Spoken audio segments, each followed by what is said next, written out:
Hello friends. काफ़ी patient में ऐसा देखा जाता है कि वो कुछ समय के बाद या तो जानबूझकर या अनइंटेंशनली थोड़े समय के लिए या काफ़ी दिनों के लिए या हमेशा के लिए दवाइयाँ बंद कर देते हैं। क्या होता है ये मेडिकल डिसकंटिन्यूएशन का या मेडिसिन डिसकंटिन्यूएशन का मुख्य कारण? क्या होते हैं इसके साइड इफ़ेक्ट्स या इश्यूज़? और कैसे हम इसे रोक सकते हैं या कम कर सकते हैं, कैसे हम इन इश्यूज़ को एड्रेस कर सकते हैं कि लोग ये दवाइयाँ या तो अनजाने में या जानबूझकर बंद ना करें। आज इन चीज़ों को डिस्कस करेंगे। टॉपिक पर जाने से पहले जो लोग हमारे चैनल पर नए हैं उन्हें रिक्वेस्ट करूँगा कि चैनल को सब्सक्राइब करें, वीडियोज़ को लाइक और शेयर करें।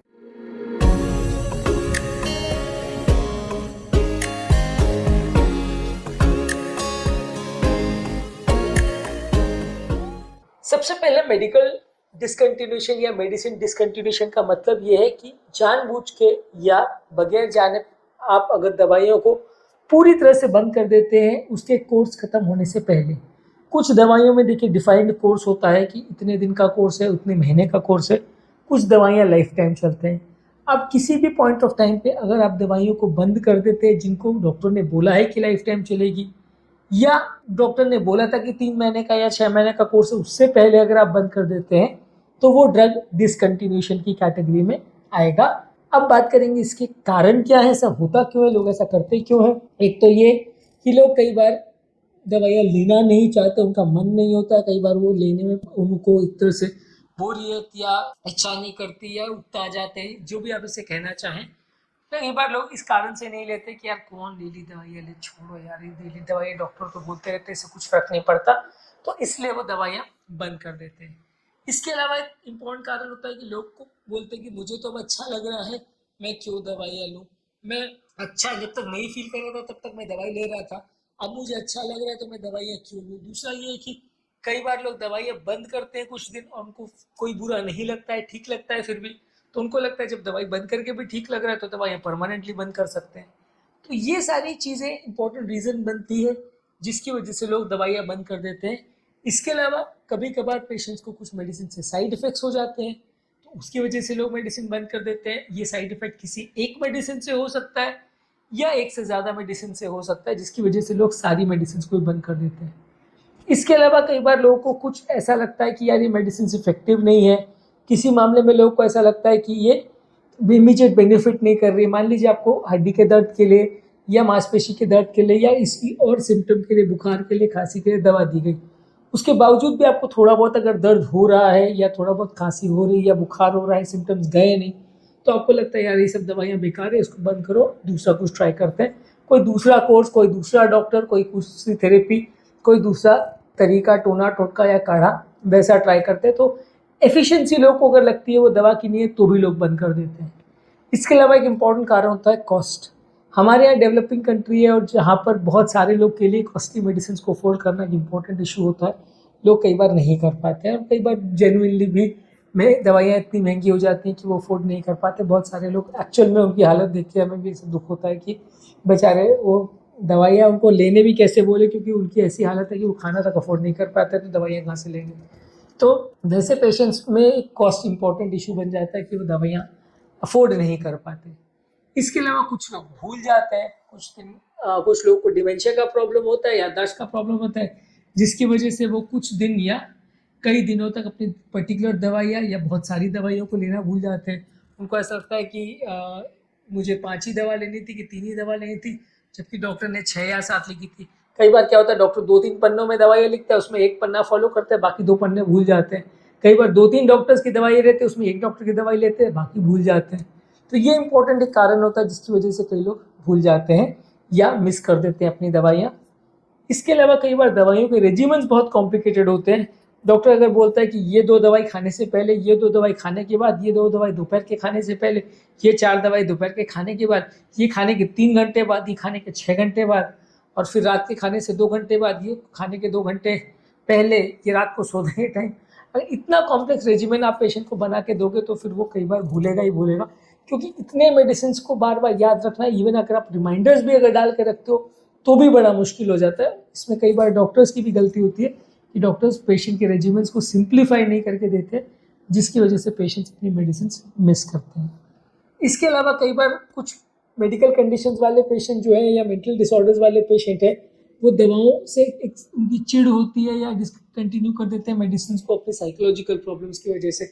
उनको एक्सेसिव एंग्जाइटी होती है, डिप्रेशन होता है, खाने के बाद कुछ अजीब अजीब से उनको सेंसेशन होने लगते हैं कि कुछ शरीर में गड़बड़ सा हो रहा है। ये सब के चक्कर में वो दवाइयाँ बंद कर देते हैं। कभी कभार ये किसी हेल्थ केयर प्रोवाइडर की वजह से होता है, कभी कभार हेल्थ केयर प्रोवाइडर कुछ गलत इंस्ट्रक्शंस दे देते हैं या पेशेंट उसको गलत तरह से समझ लेते हैं, जिसकी वजह से भी कई बार दवाइयाँ मिस या बंद हो जाती है। पेशेंट कई बार ऐसे भी हमारे पास आए हैं जिनको हम बोलते हैं कि दवाइयाँ 10 दिन लो और फिर उसके बाद हमारे पास आओ, तो वो मान के चलते हैं कि 10 दिन का ही कोर्स है, 10 दिन के बाद दवाई बंद करके बैठ जाते हैं।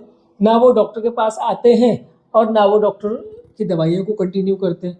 वो क्लियरिफाई ही नहीं करने की कोशिश करते कि 10 दिन के बाद मेडिसिन का क्या करना है, अगर मैं नहीं आता हूँ तो क्या करना है, अगर मेरे को आने में 2-4 दिन लेट हो जाता है तो क्या करना है। ये छोटे मोटे इश्यूज कई बार डॉक्टर भी क्लियर नहीं कर पाते, कई बार पेशेंट भी नहीं पूछते, तो ये कन्फ्यूजन की वजह से भी मेडिसिन कई बार बंद हो जाती है, थोड़े दिनों के लिए, कई बार बहुत दिनों के लिए। इसके अलावा अब हम बात करेंगे कि इसमें रिस्क क्या है। जो भी कारण के लिए दवाई दी गई है, मान लीजिए आपकी बीमारी को कंट्रोल करने के लिए, चाहे बीपी, शुगर, कोलेस्ट्रॉल है उसको कम करने के लिए या ब्लॉकेजेस को कम करने के लिए कि हार्ट अटैक के चांसेस को कम करने के लिए, वो सारी चीज़ें बढ़ना चालू हो जाएंगी। लोगों को कॉम्प्लिकेशन होंगे, अलग अलग नलियों में ब्लॉकेजेस, हार्ट अटैक का, लकवे का, अलग अलग ऑर्गन्स के डैमेज होने का, चाहे किडनी है, लिवर है, ब्रेन के डैमेज होने का चांस बढ़ जाएगा। दवाइयों का बॉडी में इफेक्ट आना कम हो जाएगा। सिम्टम्स जो है, जो पहले दवाइयों की वजह से कम हो गए थे, दब गए थे, वो वापस आना चालू हो जाएंगे। अगर एंटीबायोटिक्स वगैरह में पेशेंट मिस कर देता है तो बॉडी फिर अगली बार एंटीबायोटिक को रिस्पॉन्ड ही नहीं करती है। एंटीबायोटिक के प्रति कीटाणु में एक रेजिस्टेंस डेवलप हो जाता है, जिससे अगली बार जब वही दवाई पेशेंट को देते हैं तो वो रिस्पॉन्ड ही नहीं करते। और कई बार पेशेंट को बहुत सीरियस एडवर्स इवेंट्स और लाइफ थ्रेटनिंग प्रॉब्लम्स भी हो जाते हैं जब वो दवाइयाँ बंद करते हैं। अब बात करेंगे कुछ इंपॉर्टेंट इश्यूज को जिससे हम इसको कम कर सकते हैं या रिस्क को मैनेज कर सकते हैं। एक तो हर पेशेंट की इंडिविजुअलाइज कंसिडरेशंस को समझना ज़रूरी है, उनको भी अपनी कंसिडरेशंस डॉक्टर के साथ डिस्कस करना ज़रूरी है कि मुझे दवा लेने में ये पर्टिकुलर प्रॉब्लम आ रहा है, ऐसा इशू आ रहा है, ये कारण से मैं दवा नहीं ले पा रहा हूँ। चाहे अगर कोई साइड इफेक्ट का प्रॉब्लम है तो भी डिस्कस करिए कि मुझे ये पर्टिकुलर साइड इफेक्ट हो रहा है, कौन सी दवा से हो रहा है, उसे चेंज करिए, कम करिए। या अगर कोई कॉस्ट का इशू है तो वो भी डॉक्टर के साथ डिस्कस करिए कि मुझे कॉस्ट का प्रॉब्लम हो रहा है तो कम पैसे वाली दवाइयाँ लिख के दीजिए। किसी पेशेंट को अगर कॉम्प्लेक्स रेजिमेंट बहुत लिखा है डॉक्टर ने कि उसको समझ में नहीं आ रहा है तो उसको एड्रेस करना है। अगर किसी पेशेंट को भूलने का प्रॉब्लम है, याददाश्त का प्रॉब्लम है, तो उसके लिए कैसे एड्रेस करना है। हमने tips to improve adherence of medicine पर ऑलरेडी डिटेल वीडियो किए, जिस पर आप ये देख सकते हैं कि दवाइयाँ को जो लोग भूल जाते हैं या नहीं मैनेज कर पाते रेगुलर लेना, वो क्या क्या चीज़ें कर सकते हैं। तो वो सारी चीज़ें आपको अपने डॉक्टर के साथ डिस्कस करना है, और कौन सी दवाइयाँ ज़रूरी है, कौन सी नहीं, ये सारे रेगुलर बेसिस पे आप जब भी फॉलोअप में जाएँ डॉक्टर के साथ डिस्कस करिए कि इसमें से कितनी दवाई चल रही है, क्या क्या चीज़ की दवाइयाँ चल रही है, कौन सी ऐसी दवाई है जिसके बगैर काम चल सकता है, कौन सी ज़रूरी दवा है, कौन सी गैर ज़रूरी दवा है। अगर 5 दवा चल रही है तो 5 में से 5 का क्या पर्पज़ है, क्या 5 के बदले 3 लेंगे तो काम चलेगा या नहीं चलेगा, क्या हम कॉम्बिनेशन यूज़ कर सकते हैं। ये सारी चीज़ें आप डॉक्टर के साथ डिस्कस कीजिए। डॉक्टर को भी थोड़ा बोलिए कि अगर कॉस्ट कम हो जाए वैसी मेडिसिन का, वो आपको हेल्प करके दे सकते हैं। मेडिसिन के रेजिमेन अगर कॉम्प्लिकेटेड है तो उसमें आपको हेल्प करके दे सकते हैं, कॉम्बिनेशन वगैरह को यूज़ कर सकते हैं। तो ये सारी चीज़ों में डॉक्टर्स आपको हेल्प कर सकते हैं यदि आप रेगुलर बेस पर उनसे डिस्कस करें। और जो मेडिसिन आप ले रहे हैं उनको भी आप रिव्यू करिए कि जो मेडिसिन आप ले रहे हैं वो क्या चीज़ की मेडिसिन है, कितने डॉक्टर्स की मेडिसिन ले रहे हैं। कई बार ऐसा होता है कि आप एक ही प्रोडक्ट को 3 अलग अलग डॉक्टर की अलग अलग ब्रांड्स लिखी होती है वो लेते रहते हैं। तो आप क्या दवाइयाँ ले रहे हैं उसके बारे में पेशेंट एजुकेशन होना भी ज़रूरी है।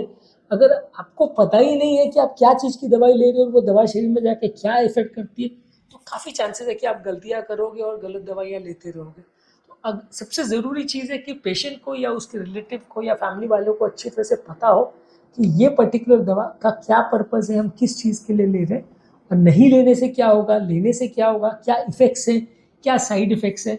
ये सारी चीज़ें जब आपको पता होंगी तो आप उसको बेटर वे में मैनेज कर पाओगे और पेशेंट के दवा कंटिन्यू करने के चांस ज़्यादा होंगे।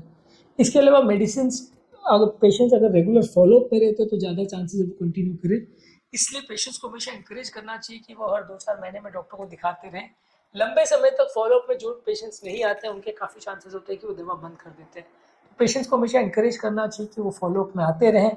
और दूसरा ये है कि वो कुछ मेडिसिन अधेरेंस टूल्स जैसे कोई रिमाइंडर्स हैं, कोई पिल को ऑर्गेनाइज करने के लिए ऐप्स आते हैं या पिल ऑर्गेनाइजर्स आते हैं, ये सारी चीज़ों का आप प्रयोग कर सकते हैं, जिससे आपका मेडिसिन का भूलने का प्रॉब्लम या मेडिसिन के मिस हो जाने का प्रॉब्लम या मेडिसिन इतने कॉम्प्लिकेटेड है उसका शेड्यूल वो समझने का प्रॉब्लम काफ़ी हद तक सॉर्ट आउट किया जा सकता है। इसके अलावा आप अपनी फैमिली, फ्रेंड्स और अपने सोशल मीडिया ग्रुप्स और दूसरे लोगों का, आसपास के लोगों की मदद ले सकते हैं, जिससे वो इस तरह की प्रॉब्लम्स में आपको हेल्प आउट कर सकते हैं, आपको यूजफुल टिप्स दे सकते हैं और आपकी मदद कर सकते हैं, जिससे आप अपनी मेडिसिन को कंटिन्यू कर पाएँ, लंबे समय तक मिस ना करें और लॉन्ग टर्म प्रॉब्लम्स और कॉम्प्लिकेशंस आपको ना हो। तो आज हमने बात करी मेडिसिन डिसकंटिन्यूशन होता क्या है, क्या इसके मुख्य कारण है, क्या इसके साइड इफ़ेक्ट्स हैं और कैसे हम इसे कम कर सकते हैं, इस बारे में। जो लोग हमारे चैनल पर नए हैं उन्हें रिक्वेस्ट करूँगा कि चैनल को सब्सक्राइब करें, वीडियोज़ को लाइक और शेयर करें।